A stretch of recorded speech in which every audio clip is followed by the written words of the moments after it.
Muy buenos días, qué gusto que nos acompañe en una nueva edición de República. Les saluda Carlos Monterrosa, es un agrado que esté con nosotros por la mañana.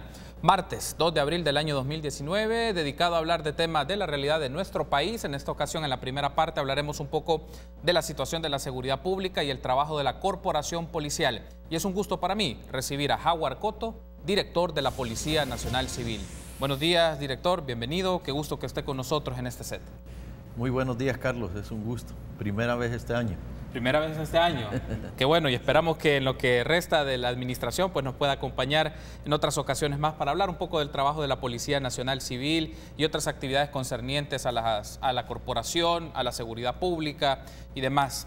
Empecemos un poco, director, hablando un poco el tema de los desaparecidos, sobre todo en el caso de los desaparecidos, hablamos de jóvenes, adolescentes. En el primer trimestre del año, según los registros que tiene la Policía Nacional Civil, ¿cuántos estudiantes han sido asesinados a nivel nacional? Bueno, estábamos empezando a hablar de los desaparecidos, ¿no? Empecemos, si le parece, con asesinatos, homicidios, luego hablamos de desaparecidos. Bueno, realmente este año, o más bien el año pasado, ha sido un año bastante exitoso porque logramos llevar el homicidio de estudiantes a cifra cero, ¿verdad? 2018.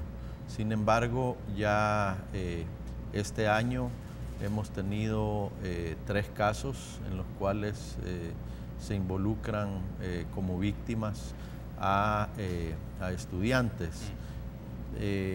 Sin embargo, hasta ahora, de acuerdo a los procesos de investigación que nosotros tenemos, no hay una aparente relación entre los hechos, o al menos no parece una acción concertada con el fin de incrementar el número de estudiantes fallecidos. Es decir, ni a través de los casos de investigación, ni por medio de la información que nosotros obtenemos vía inteligencia, podemos confirmar a esta fecha que alguna estructura criminal, algún grupo delincuencial tenga como una línea de acción el cometimiento de hechos contra estudiantes.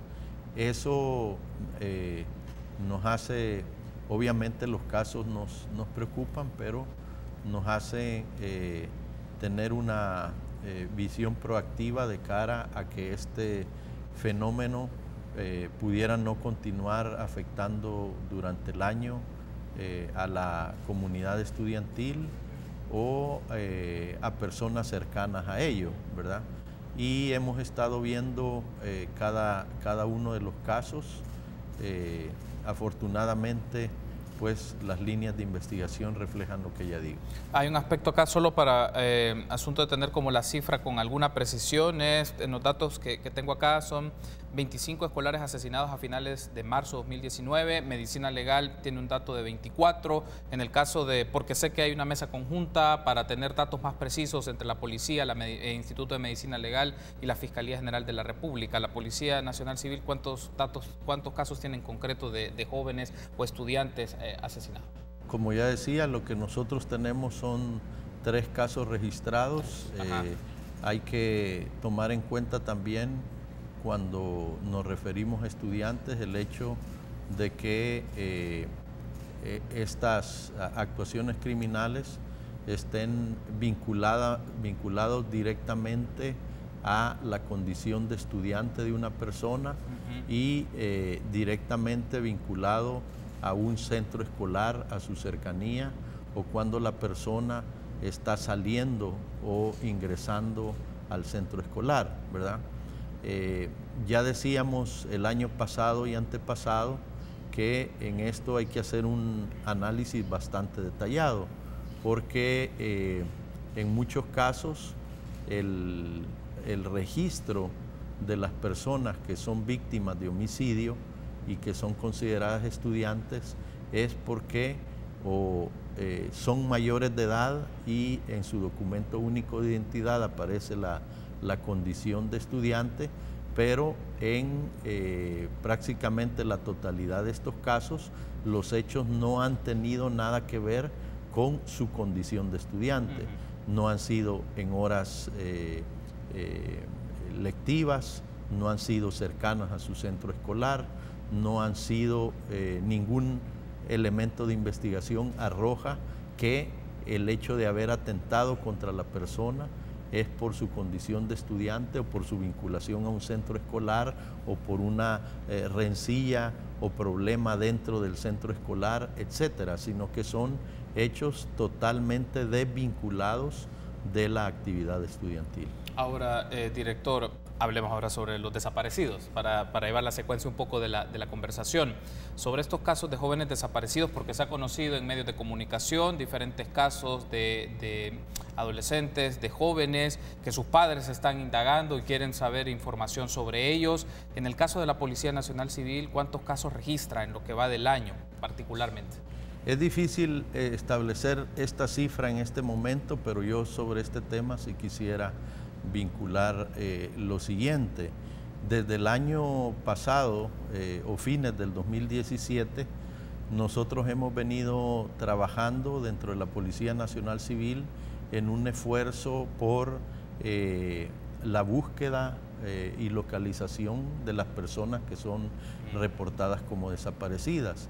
Producto de este hecho, logramos que a través de un organismo internacional, específicamente el Organismo de Naciones Unidas contra la Droga y el Delito, nos apoyara en el establecimiento de un esfuerzo de trabajo interinstitucional entre la Policía Nacional Civil, la Fiscalía General de la República y el Instituto de Medicina Legal, que por cierto retoma lo que nosotros ya habíamos diseñado como el instructivo para la atención policial en casos de personas desaparecidas.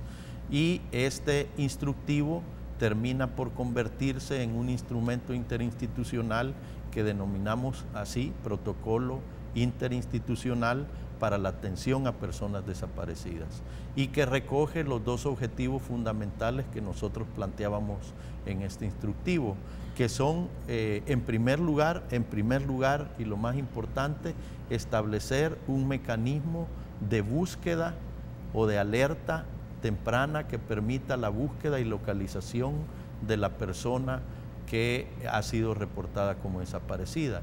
Y en segundo lugar, llevar o intentar hacer confluir los datos de las instituciones para tener una sola fuente o un solo mecanismo de información sobre personas desaparecidas. Quiero decir que en el primer caso, es decir, en el mecanismo de búsqueda y localización, en la Policía Nacional Civil hemos avanzado bastante. Luego, en lo que sí hace falta continuar trabajando, pero que de acuerdo a los cálculos que nosotros hacemos, este año 2019 va a ser un año importantísimo para ello, es lograr obtener un dato interinstitucional único sobre personas desaparecidas. Eso no lo hemos logrado aún, con lo cual nosotros tenemos que decir que a esta fecha, lamentablemente, pero eso es superable, lo vamos a lograr superar, ni la Fiscalía, ni Medicina Legal, ni la Policía contamos con los datos iguales, es decir, tenemos diferencias en estos datos. Ahora, nosotros sí hemos avanzado significativamente en tener nuestros datos, pero claro, entendemos que no es suficiente con eso porque tenemos que tener un dato consolidado que nos permite un análisis más detallado de este problema. Y en segundo lugar, sí hemos avanzado bastante como institución, y repito, como institución, en los esfuerzos de búsqueda y localización de personas fallecidas. Lo que sucede es que antes también de que finalice este año, debemos de lograr un esfuerzo interinstitucional en ese sentido, en el sentido de la búsqueda y localización de personas. No obstante ello, y sin poder ahorita proporcionar las cifras por lo mismo que ahí explico, sí, en los casos de búsqueda y localización, la gran mayoría de personas que han podido ser finalmente localizadas, afortunadamente han sido localizadas con vida. Y en algunos casos también hemos finalizado la búsqueda con el hallazgo de las personas fallecidas. Estas personas fallecidas entonces ya se tienen que desligar de el dato de personas desaparecidas, ¿verdad? Para pasar a ser parte de las personas fallecidas. Hasta hoy el problema interinstitucional es precisamente eso, que no hay un mecanismo de retroalimentación que permita desagregar los números de las personas desaparecidas cuando éstas se localizan vivas o se localizan fallecidas. Es decir, las instituciones, me refiero a medicina legal, fiscalía y en alguna medida también policía, aunque nosotros menos, tenemos la foto del momento de las personas desaparecidas. El problema es que eso no varía, ¿verdad? Por ejemplo, yo escuchaba el dato que Fiscalía daba información sobre que el año 2018 habían un total aproximado de 3.000 y tantas personas desaparecidas, pero esa es una foto del momento, no tiene ninguna retroalimentación. Es decir, de esas personas desaparecidas, muchas fueron encontradas con vida, la gran mayoría, y otras fueron encontradas como fallecidas. Esas personas que fueron encontradas fallecidas o que lograron ser identificados los cuerpos, ya están registradas también como personas fallecidas, o sea que ahí hay un doble registro. Y además las personas que fueron localizadas vivas siguen estando en ese dato, ¿verdad? Es decir, las instituciones finalizan el mes o finalizan el año dando un dato, pero ese dato no está totalmente depurado. No está depurado de forma tal que aquellos que han sido encontrados vivos o fallecidos ya se encuentran registrados en el dato de personas fallecidas o no se han desagregado de las personas desaparecidas. Entonces eso es precisamente, ese es el esfuerzo que nosotros interinstitucionalmente estamos haciendo, y la ciudadanía debe de tener claro que a finales de este año ese esfuerzo ya podrá ser hecho por el conjunto de instituciones que participan en esto. Ahora, ¿qué es lo que sucede? Que hay, como ya dije, dos esfuerzos. El papel de la policía, que es preponderante, es en materia de búsqueda y localización. Sí. En eso participan también Fiscalía y Medicina Legal en alguna medida también, ¿verdad? Pero hay que entender que el esfuerzo que debemos de hacer es en el sentido de que un sinnúmero de instituciones participen también en el esfuerzo de búsqueda y localización, que es lo principal.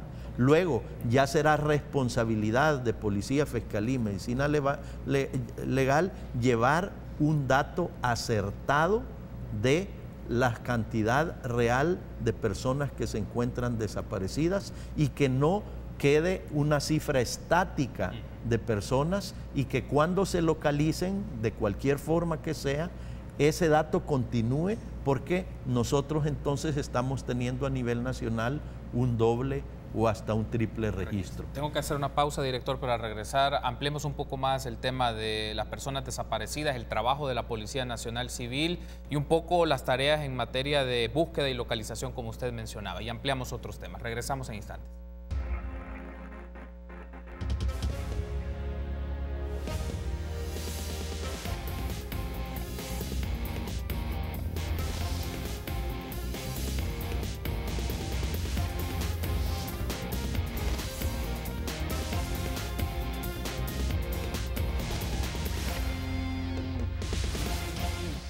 Seguimos platicando en la mañana de este martes 2 de abril con el director de la Policía Nacional Civil, Howard Cotto. Hablamos de la situación de la seguridad pública. Estamos hablando en el segmento anterior de homicidios de jóvenes y desaparecidos. Nos mantenemos un poco en el tema de los desaparecidos, director, porque usted ha mencionado, primero, no hay un dato fijo, no hay un dato depurado, porque esto requiere un trabajo tripartito con Medicina Legal, Fiscalía General de la República, Policía Nacional Civil. Están en esfuerzos para tener un consolidado de un dato específico, porque la cifra que ofrece la Fiscalía General General de la República puede estar sobrerepresentada o está sobrerepresentada en un total de 3.500 casos desaparecidos. Pero antes de fijarnos un poco en el dato, más allá de eso, pensemos un poco en patrones según la investigación policial que pueden marcar conductas de personas desaparecidas, es decir, razones de por qué estas personas desaparecen. ¿A qué quiero llegar?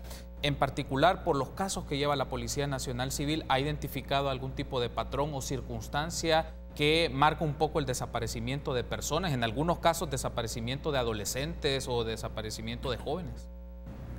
Bueno, es un fenómeno bastante complejo. Yo me imagino que lo primero que se viene a la mente de cualquier ciudadano, compatriota que pudiera estar viendo este programa o haciendo su propio análisis de este fenómeno, podría pensar que uno de los factores más importantes es el hecho de que las pandillas desde hace ya varios años tomaron como una acción deliberada el hecho de privar a las personas de libertad y con el objetivo de asesinarlas y a efectos de entorpecer o dificultar en las autoridades la investigación del hecho, se opta por desaparecer el cuerpo, es decir, enterrarlo en una zona boscosa, en cafetales, en zonas rurales. Incluso nos hemos encontrado con casos que tú tal vez los recuerdes, donde hemos encontrado cuerpos al interior de una vivienda abandonada, sí, o al interior de un patio de una casa habitada, etcétera.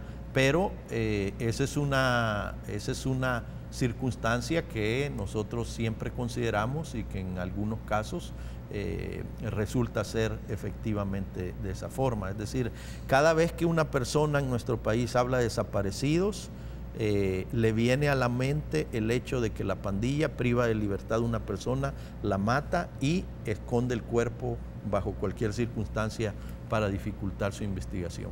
Pero a la hora de hacer un análisis del fenómeno y de ver todos los casos donde se reportan personas desaparecidas, vemos que no necesariamente esta es la circunstancia que más aflora, porque la realidad es que de la cantidad de personas que se reportan como desaparecidas, un alto porcentaje que llega más de la mitad, más o menos al 60 o 70% son personas que finalmente aparecen con vida, ¿verdad?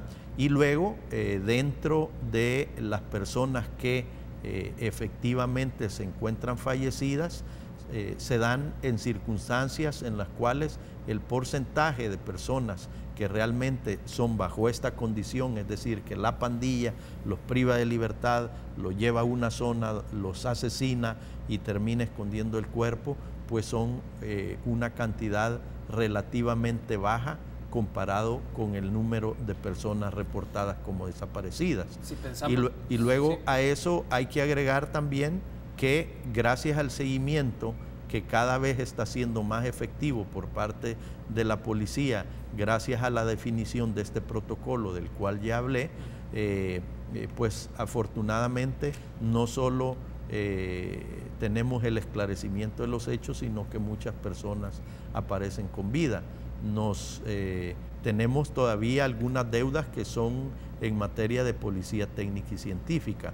Por ejemplo, donde tenemos también, además de lo que hablábamos en el bloque anterior, un doble registro. Bueno, tenemos un doble registro en aquellos hechos en que gracias a las pesquisas realizadas por la policía encontramos osamentas de personas que, si bien fueron reportadas como desaparecidas, nosotros también lo reflejamos como un homicidio, pero por no disponer actualmente de un ADN con vocación criminal en el laboratorio, en la División Técnica de la Policía Nacional Civil, existe un doble registro, ¿no? Es decir, continuamos teniendo el registro de la persona como desaparecida, efectivamente, porque no hemos podido constatar técnicamente que una osamenta específica pertenece a una persona o se individualiza como una persona determinada y tenemos esa osamenta. El solo hecho de encontrar una persona que no puede ser identificada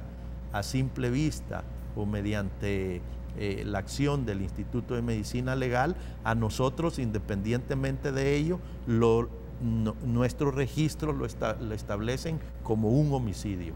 Pero como no es posible individualizar esa osamenta encontrada, la denuncia por desaparecimiento continúa estando vigente. Entonces, esa es otra razón que establece un doble registro, pero ahí sí es un reto importante para nuestra institución, sobre todo la policía, el poder contar con la tecnología que nos permita su identificación. Y por eso es que nosotros estamos en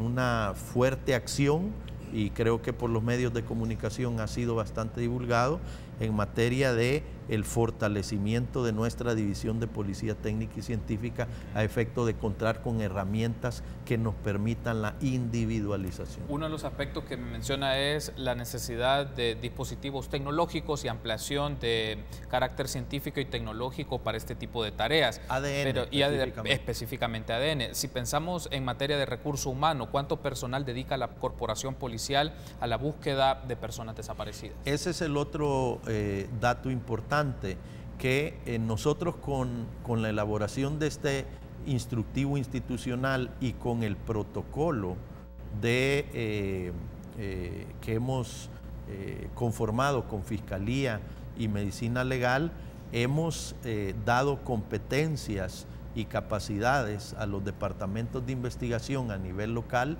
sobre todo aquellos que tienen experiencia en la investigación de casos de homicidios, para realizar las pesquisas y las acciones que terminen con la localización de las personas, ya sean vivas o sean fallecidas. Aparte de eso en todas las 19 delegaciones que tenemos en todo el país lo hemos hecho, y además tenemos otras 30 unidades investigativas desplegadas en las subdelegaciones que también hacen un trabajo en esta dirección.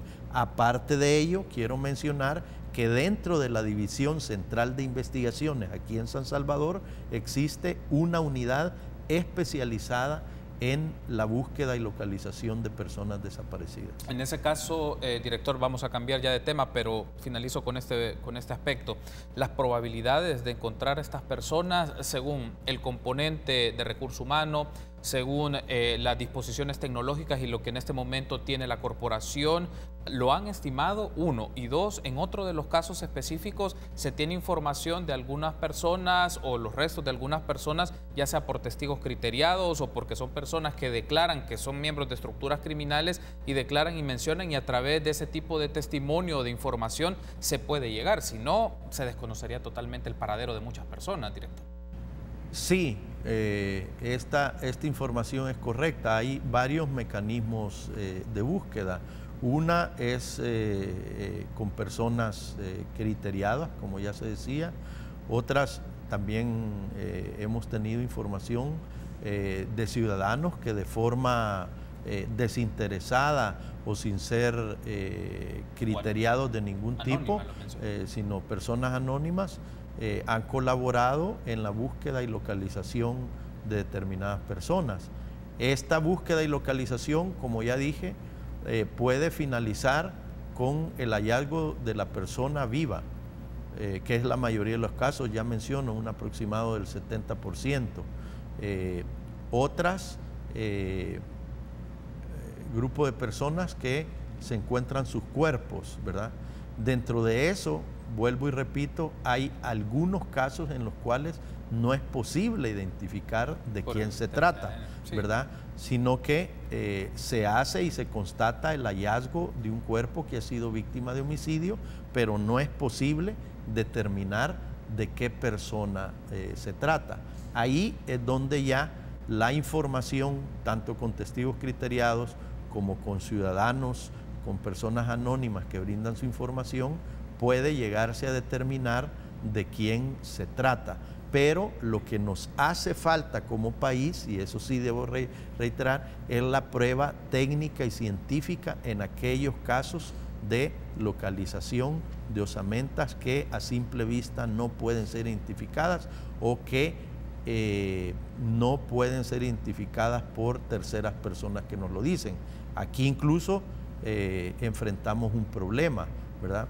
O enfrentaríamos una gran ventaja si contamos con el registro de ADN, que no hay oportunidad a que las personas puedan falsear información en cuanto a la posible identidad de la víctima. Ok, director, tengo que hacer una pausa en el último bloque. Ampliemos de esta primera parte, ampliemos otros temas de la corporación policial. Regresamos.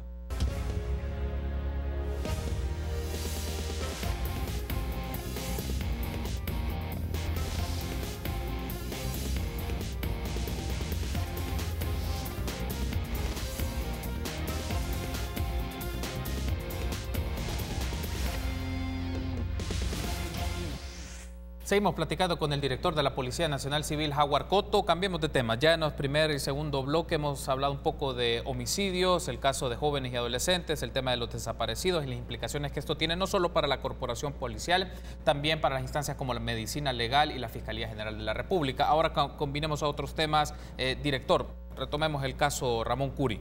Las indagaciones policiales hasta el momento han podido determinar un móvil del asesinato o información más precisa que permita dar una explicación de por qué se dio este asesinato al dirigente del Partido de Concertación Nacional, Ramón Curi. No, todavía no, y yo creo que nosotros mal haríamos en plantear públicamente hipótesis que ya se hubieran consolidado sobre esto, porque no lo tenemos al momento. Yo creo que en poco tiempo vamos a tener o ya poder confirmar cuáles son los móviles. Ahora hay que recordar que también ya esa parte de la investigación y los aportes, pesquisas que nosotros hacemos también dependen en gran medida de las acciones que a nivel judicial se hagan, y aquí juega un papel protagónico, como lo jugó en la investigación, el papel de la Fiscalía General de la República. Cuando un caso de este tipo se logra operativizar, como nosotros le llamamos al hecho de materializar las órdenes de captura, pues se abre una ventana fuerte de poder obtener información de las propias personas detenidas. Sí. Pero esto obviamente en el marco de los protocolos establecidos y bajo la conducción de la Fiscalía General de la República y con la debida autorización de los jueces que llevan, o el juez que lleva la causa, ¿verdad? Entonces, en ese sentido, nosotros como policía, pues no vamos a pronunciarnos hasta que a nivel de fiscalía y a nivel judicial, pues ya puedan establecerse una hipótesis. Hay que recordar que el trabajo de la Policía Nacional Civil consiste precisamente en todas las acciones que en conjunto con Fiscalía se hacen para determinar o individualizar qué personas o personas cometieron el hecho, ¿verdad? Pero ya los móviles que estos pudieron haber tenido, pues no necesariamente siempre se descubren desde el principio de la investigación. Hay un aspecto acá, director, si bien usted ha mencionado que no se van a pronunciar sobre móviles específicos porque están desarrollando o ampliando esta investigación para definir una hipótesis con la cual, porque el proceso está judicializado y se tiene que llevar ante esas instancias, pero uno de los involucrados, entiendo, era agente destacado del sistema de emergencias. Hablamos del señor Santos Hernández Beltrán, ¿es así, director? Sí. Hay un aspecto acá entonces, la Policía Nacional Civil, la corporación, ha indagado, investigado a esta persona, se ha participado en otras actividades o está presuntamente involucrado en actividades de sicariato u otros actos delictivos. Sí, nosotros, y eso debo decirlo con claridad, hemos ampliado la investigación que ya trasciende al caso Curi, ¿verdad?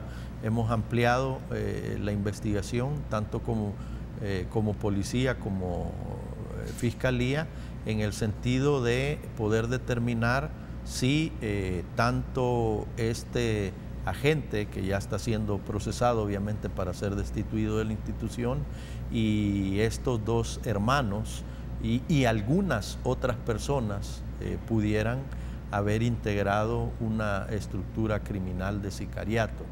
Nosotros, y yo lo dije en su momento, pero hoy lo reitero con un poco más de vehemencia, tenemos la fuerte convicción de que estos individuos no era la primera vez que hacían este tipo o cometían este tipo de delitos, ni coordinaban actividades de índole criminal. De hecho, algunos de los detenidos, no en el caso del policía, pero sí de los dos hermanos detenidos, ya tenían antecedentes previos por el cometimiento de otros delitos. Hay que recordar que estos dos hermanos inicialmente habían sido vigilantes,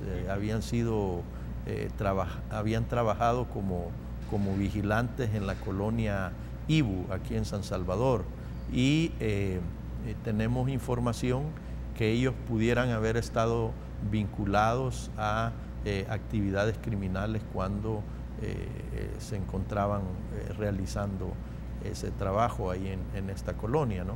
¿Verdad? Pero incluso existe una fuerte posibilidad que por las circunstancias del hecho sí, solo hayan participado 3, pero que esa estructura criminal también está integrada por más personas que en este hecho específico del señor Curi no hayan participado, ¿verdad? Pero que sí pudieran haber participado en otras acciones. Y es por eso que nosotros desarrollamos paralelamente una investigación dirigida hacia ellos. Por las características en este caso, porque está involucrado un agente policial, eso ha despertado las alertas en la policía para ampliar investigaciones dentro de la corporación sobre otros casos, es decir, de un agente policial que pueda ser parte de una estructura criminal, y ya la Fiscalía ha llevado investigaciones y conocemos, pero no, esto muestra las alertas que hay que indagar todavía con más profundidad desde la Policía Nacional Civil, los perfiles y personas que están haciendo otra serie de actividades que en este caso presuntamente son delictivas. Sí, correcto, y esa es una de las razones, no la única,